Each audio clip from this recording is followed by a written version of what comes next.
Okay guys, so welcome back to my channel. It's been a long time na hindi tayo nakapag-vlog dahil sa nawala yung DJI natin sa Hong Kong, and at the same time yung nagkaroon ako ng bago, it feels like parang hindi ito yung gadget ko, no? So parang naglaylo muna ako, but yeah, right now nandito tayo ngayon sa Bali, Indonesia.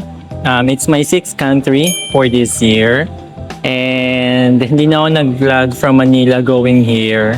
Nandito ako ngayon sa Starbucks. And ikwento ko sa inyo yung process kung paano pumunta dito sa Bali.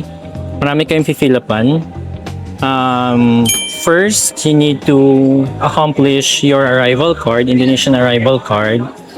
Second, you need to pay your tourist tax. And then you need to finish your e-visa para din na kayo pipila sa immigration kasi napahaba ng pila doon.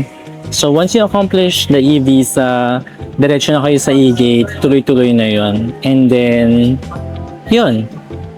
Again, accomplish your arrival card, pay your tourist tax, and finish your e-visa. And of course, for Filipino, diba, kailangan pa rin natin i-accomplish yung e-travel natin for the Philippines going in and out of the country. So yan. Order naman here at Starbucks. Okay naman yung airport nila dito. After natin dito sa Starbucks, diretso na tayo sa hotel para magpahinga because it's currently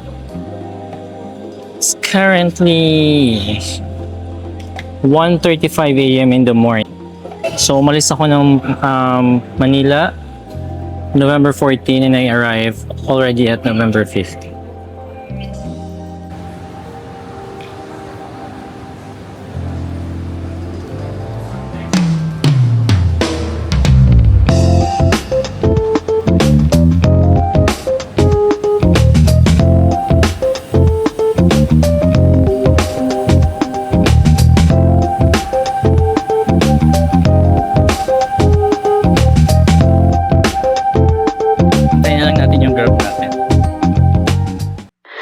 What he loves about you, you're so perfect. Hope you know that you got everything. I messed up and I'm haunted. And if I'm being honest, I try to make it all stop. Say I'm okay, but I'm not. No, I can't help it. I'm so jealous of you taking that place. It should be me, but it's not. Wish I could care less, but I'm so jealous of you. Fighting, but no matter what I do, crying while you're lying in this room, trying, but it's hard to hide the truth. I'm jealous. I'm jealous.